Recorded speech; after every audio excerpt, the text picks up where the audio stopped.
Skills needed in that world will require a strong growth mindset, a critical thinking ability, and an empathy-based approach for the solutions. So as the time for action is now, so let us join forces to shape the future of higher education in India. In 2023, please let us present you with another collection of ideas that will provide you with insights on how to face the challenge presented to higher education institutions by technological advancements, geopolitical changes, and social issues. So how do we look at curriculum design and assessment so that we consider the whole person? How do we grant credentials that are relevant in the digital age? And what does it mean for traditional university degrees? And finally, the way education is delivered. How do we ensure that the learners will thrive both in their lives and occupations, in India and around the world?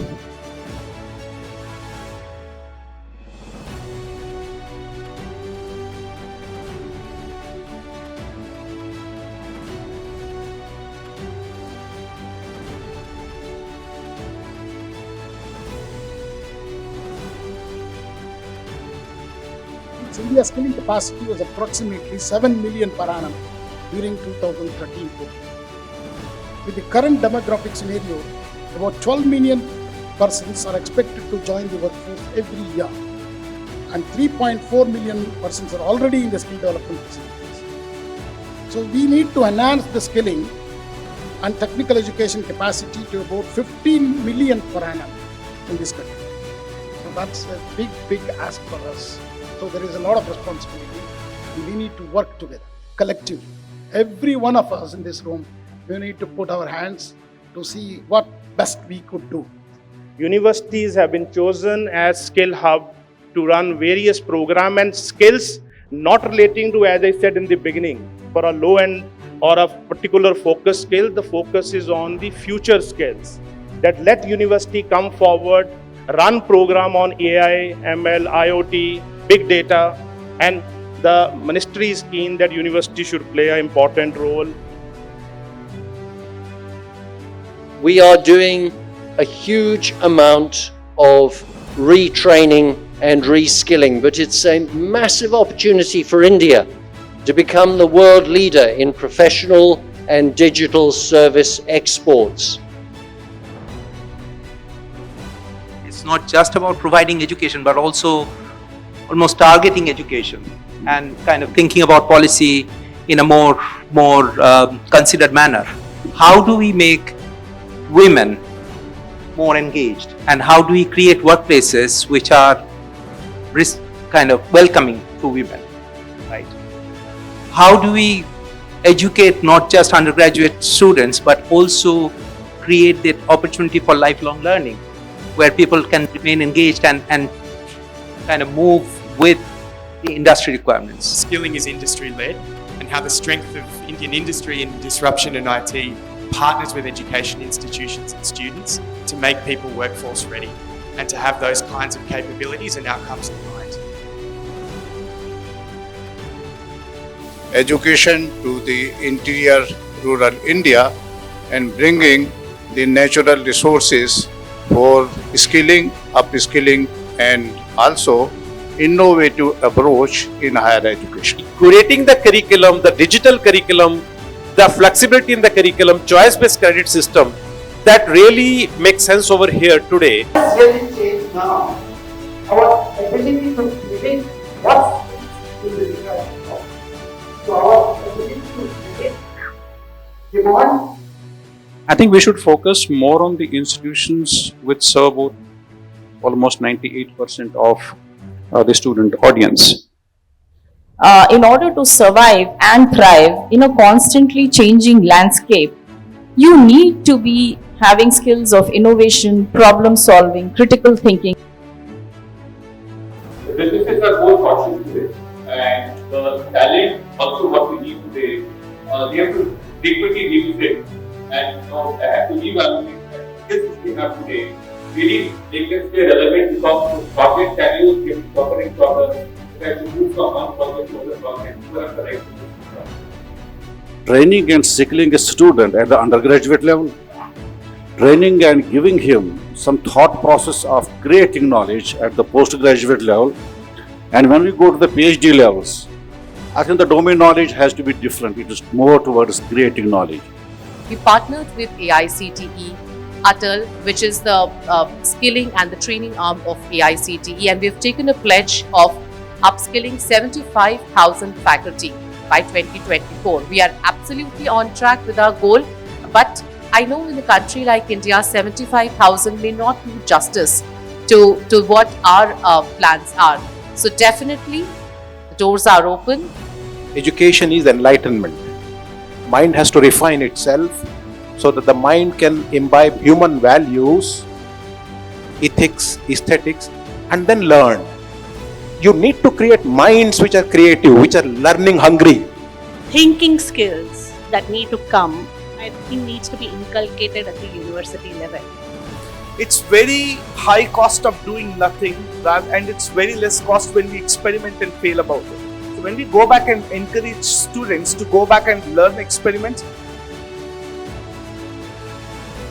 So the investment in the infrastructure, investment in the faculty, and of course with the student is the prime objective what we are doing it. They are the people who are actually doing patents, coming out with ideas. Young entrepreneurs are booming. So definitely, while there would be issues and challenges, but I see personally a very optimistic and a robust future 2030. We have to transform the mindset. Not only transform the education system, but transform the India.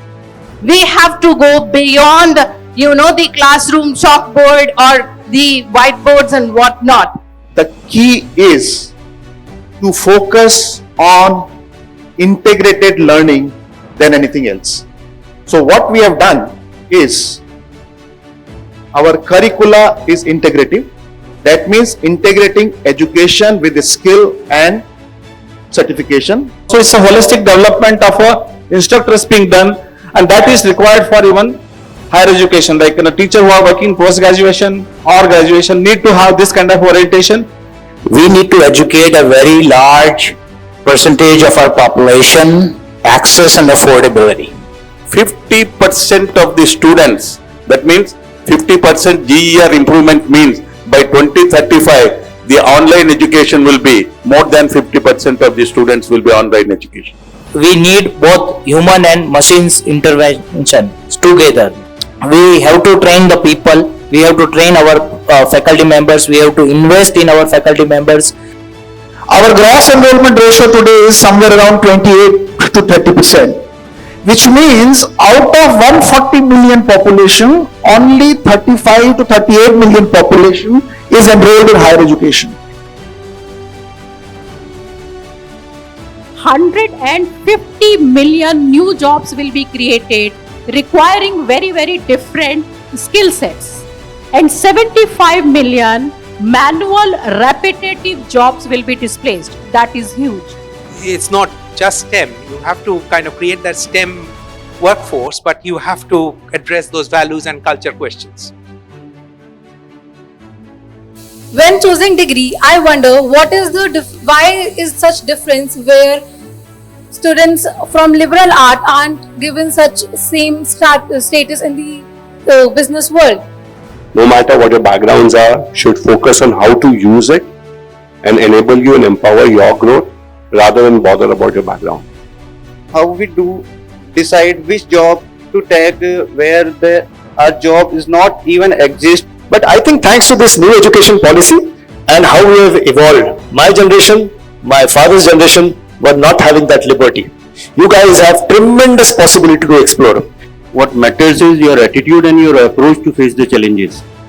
Irrespective of what you can do or what you cannot. There are many career paths available. Explore them out. Equip yourself with the required skills and move ahead. What are the qualities that are lacking among today's students in terms of job readiness? So being approachable and ability to reach out people for help, asking for help, I think so that's most important thing. there are so many graduates around me that all have dreams like me and pursuing the same degrees and courses. So what step I can do to make me apart from the others? Try to get an internship in some of these companies, at least learn the technology that's coming out in cybersecurity, because the software companies are still leading that domain. Get that expertise, number one. Number two is build a professional network around other cybersecurity professionals. Understand what they're doing. What initiative should be taken by the institutes for the people who want to enhance their communication skills, speaking skills and social skills, and to provide them a platform to gain and support them? To adopt whatever theater related activities, because they are relaxed, they are modeling real world situations, but you are not in the situation. It is not your pain, it's like a little bit fiction that you can solve, you can handle, and really, especially improvisational theater. I practiced improvisational theater for 4 years, was very enriching for me. Employability.life could not be happy without you, our treasured collaterals, contributors, friends, ladies and gentlemen. I know that our chairman, Dr. Manish Malhotra, our CEO, Mr. Supriya Chaudhary, and the entire employability team would like to join here and express our gratitude to you.